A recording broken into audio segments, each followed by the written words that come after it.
Jumana is a Palestinian psychologist based in Bethlehem. So can you just tell me a little bit about yourself and your background? Okay, hi Jihan, and hello to everyone. I'm Jumana Kaplanian. I am a Palestinian psychologist. So basically, I'm a psychologist, mental health trainer, and founder of a center, which is the first locally run center in Palestine, specialized in raising awareness of mental health, fighting mental health stigma, and do basically support people with their mental health in Palestine, which is called Psychology Spa. Jumana, obviously everybody has been following the unfolding situation in Palestine at the moment. And of course, all eyes are on Gaza with everything that is happening there. But you're also a Palestinian based in the occupied West Bank in occupied Bethlehem. And it is Christmas. Merry Christmas to you. Just tell me about how it's been for you at the moment in Bethlehem, and now that it is Christmas. I mean, we've all been witnessing and watching the messages and the visuals that are coming out of Bethlehem. The celebrations have been cancelled and people are in mourning. So just tell me a little bit about what it's like in Bethlehem at the moment for you as a Palestinian Christian, you know, at this time of year. Yeah, you can say that Christmas is in our heart, like Palestine is in our heart.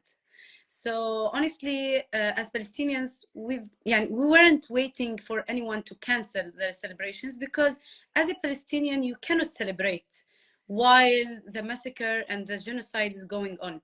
So you can't be happy while your brother and sister being killed. So you can say we are in Bethlehem in a better situation, like we are not being bombed, but in the same time, we have no life. Yani, when you go to the city, usually it's empty, it's dark, it's silent. You can hear the silence, you can hear the pain of people. People are very overwhelmed. Many people lost their jobs since the 17th of October. So financially, we are devastated. Emotionally, we are devastated. Our kids, you can see that they are at homes without schools. They are suffering as well. And I want to say that canceling the Christmas doesn't mean we don't want to live, and doesn't mean we don't want to be happy. We are a resilient people. We are a people of happiness. We love life. We love to enjoy life and to be happy. But with whatever is happening around, with what is happening to Palestine, and especially to people in Gaza, to our people, that's very hard to be happy. Nowadays, at Christmas time, we celebrate with rituals, with going, with just praying, gathering with the family. Christmas is for the kids now. We try to put a smile on our kids' face. I have two boys, by the way. One is 3 years old and the other is 5 years old. So kind of they are not very aware of what's happening, but they can feel the sadness. They can feel that it's different Christmas, that there is no festivals like usual. There is no Santas around like usual in the Nativity Church or on the square of the Nativity Church. So it's definitely different, and definitely not the Christmas celebrations anymore. But for sure, we have Christmas in our heart, because that's what we can have. I've been hearing a lot about closures of checkpoints around Bethlehem by the Israeli forces. So can you describe to me Bethlehem's own situation? I mean, compared to, I don't know, previous Christmases. You can obviously talk about previous Christmases, but not just previous Christmases, just life in general in Bethlehem, the freedom to move. Are you able to just, because obviously you're in the West Bank, you're in the occupied West Bank. Is it easy for you to move, to go to other cities in the West Bank outside of Bethlehem, people to come and visit? So can you just describe that for our viewers? I would say it's kind of a joke, a sad joke, but before the 7th of October, we were in a bigger prison, okay? In Palestine, we were in a bigger prison. We can move inside a little bit while passing through the checkpoints and being humiliated on the checkpoints and dealing with all the negative things through the checkpoints. But after the 7th of October, we are in a smaller prison, which means I am from Bethlehem. I cannot see my relatives in Jerusalem. I cannot see my friends in Ramallah. I cannot see my friends in Hebron. I cannot see my colleagues in other cities or areas in Palestine. So literally we cannot move. I've been stuck in Bethlehem, let's say, since the 7th of October and not being able to move around. So literally, who knows Bethlehem, it's almost 3 streets. So we are in a small cage and we cannot move. You can, my son has a friend in his school. He has a friend who's from Jerusalem and he's his best friend. My son is suffering because his best friend cannot come to our house while he promised him before the war that he will visit us. So I'm trying to tell my son that there is a war, there is a closure, we need to wait. But that's really difficult. So we cannot move. People, Bethlehem in the Christmas time used to be very intense with people coming from Jerusalem, from Hebron, from Nablus, from Ramallah, from everywhere around Palestine. But now Bethlehem is empty because no one can come or enter to Bethlehem. So it's really horrible. Most of the people who lost their jobs, they used to work inside of Jerusalem or go to Ramallah or Hebron. And you know, if you want to try to pass through the checkpoints, it's very dangerous, and no one wants to put their life into danger, especially at these times. I want to add, Jihan, I am a psychologist. I'm founder of Psychologist again. Since the first week of war, not the first week, after the first week, because the first week, me personally, I was paralyzed. I was like not able to do anything. I was like feeling helpless, that what I can do with all the skills and information that I have from my study and from my profession. But after the first week, I said, khalas, it's enough. I need to do something to support my community and to help people. And honestly, that was a self-therapy, because when you help others, you feel that you feel better. So we start to move at Psychology Spa. We start offering free services, psychological services, psychosocial support to all needed people, because people who are witnessing the killing are also traumatized. People who are witnessing the killing are also dealing with anxiety, dealing with anger, dealing with frustration, dealing with helplessness. So we offered help to kids, to women, to men, to everyone who is really affected by what is happening. And we are still offering those services. And that's what keep me alive, and that's what makes me talking to you now, because we want to speak up. We want to say enough. We need this genocide, we need this killing to stop now.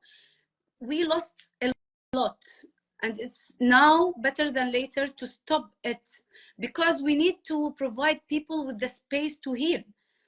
Many people ask me, do you think as a psychologist there's an opportunity for healing? There is a hope for healing? I would say yes. We are, as humans and as Palestinians, we are always hopeful. We are always clinging to life, but we need the genocide and the killing to stop. So afterwards, we can start the healing. We can start to promise people with better life. When you speak about the lack of freedom of movement within the West Bank, it obviously hits a chord with me personally. Being from Gaza myself, it would have been impossible for me to meet you, actually, as a fellow Palestinian from the West Bank, from Bethlehem. I mean, the last time we met was in Oxford. That's how we got to meet each other. I've never been to Bethlehem. I couldn't dream of going to Bethlehem. And I imagine it would be almost impossible for you to go to Gaza as well. So there is that kind of deep divide amongst the Palestinians of where they are living. They are defined by their immediate geographical location. Their experiences are informed by living in that particular area. And I feel like Palestinians have different experiences depending on where they are. Now, so I want you to tell me specifically about general life in Bethlehem. Now, you've spoken to me just now about how people are struggling to cope, especially after the war, when they watch this killing taking place in Gaza, when they watch the number of, dead children rising day after day.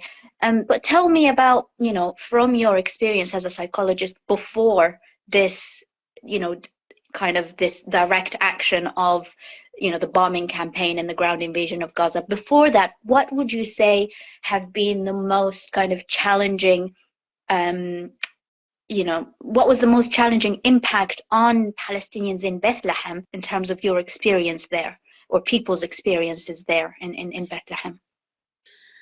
To start with the restriction on movement, I would like to stress on the point that you said. I met you in Oxford, and when I traveled and lived in the UK to study, I met all my Gazans friends there.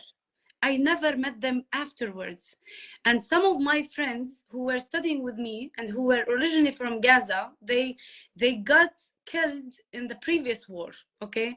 And I was living in Gaza and I got traumatized. I was hearing their voices so many days, okay? So I was telling always my friends who were from Gaza, whenever we want to meet, we will not meet in Palestine. We will meet abroad. And that's something really bad. That's something really aches us as Palestinians, because it's a simple life. And when you go and live abroad, you see that it's really simple to move. And it's really a daily struggle for us as Palestinians. Okay, to move for the other point about how it felt before the war. The war wasn't something new for us as Palestinians. And also, it wasn't something new at Christmas time.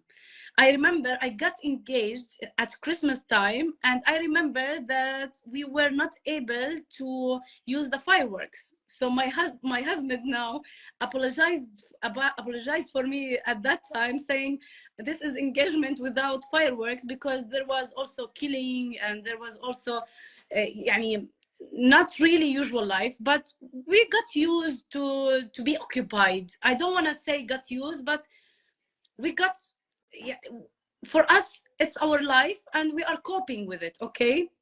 Because we don't have to be used to it, okay? So, but this war is really different, because the feeling of helplessness is the feeling that all of us around the world feeling it. When you see that no one can do anything to stop this killing, that's overwhelming, because you question the humanity, you question life. And what's different, and what our people are suffering now, that they are questioning life, questioning humanity, questioning the meaning of life, and questioning their safety afterwards. If no one, everyone is seeing the killing and everyone is seeing it's horrible, okay, and no one can stop it, so how I can feel safe afterwards? How can I feel safe about my kids, about my belongings, about my house? So that brings the feeling of frustration and helplessness, and feeling also of guilt. We live in Bethlehem, and we are trying to do whatever we can do to support our people, but we also feel guilty every day. I resist to work every day. I want to support anyone who I find every day, because I'm dealing with also the feeling of guilty. When you eat normally, when you sleep normally, when you live normally, when you bring a gift for your kids at home because of Christmas, and you want to just to put a smile on their face, because I do believe also our kids needs happiness. We cannot also let our kids suffer because other kids are suffering, either inside Palestine or outside of Palestine, around the world. Because no any child in the world deserves to be sad and be traumatized at this age. So so everything is different, because this feeling of guilty and helplessness. And honestly, I believe to work and to take action, this is the best tool to make us be relieved a bit, and also to make the situation, to do a change, to make the situation better. So we need not to feel bored, because I can start hearing some people saying, we got bored, it's very long, it's more than 80 days. We need to keep talking about it, to speak up, and to do everything to stop this killing. My last question, what is your final message to people everywhere in the world, people that are currently marking Christmas, but in general, let's say, what are you calling for as a Palestinian in Bethlehem, as a Palestinian who is part of a population that has been under occupation for decades? What is your message, and what are kind of your dreams and your wishes for yourself, but also for your family, for your children, and for the next generation? It's a really difficult question, but I would say I would call for justice, even if the image looks very dark and you can feel it's very difficult to have it, but it's a dream, and we can at least we have the right to dream. So we dream for more justice, more peace, more love at this world. Our kids need to be happy, want to be happy, and deserve to be happy. Not only the Palestinian kids, everyone. And I don't want to just say only the kids, every human being. We are here at this life in a short journey. Why just waste our time just to fight and killing and war and be traumatized? So no one would be happy if Palestine is not happy, and if this killing is still going on. No one in the world, no one will be happy, and no one will have a normal life. So let's unite together. Let's do more solidarity together, and unite to in every way possible to end this genocide and this war. Thank you so much, Jumana. It was very much a pleasure to speak with you again and to reconnect after so many years. And to see soon, hopefully soon at some point. And for now, I just want to wish you and every Palestinian in Bethlehem, and also your children, a happier time. And thank you. Thank you. Speak to you soon.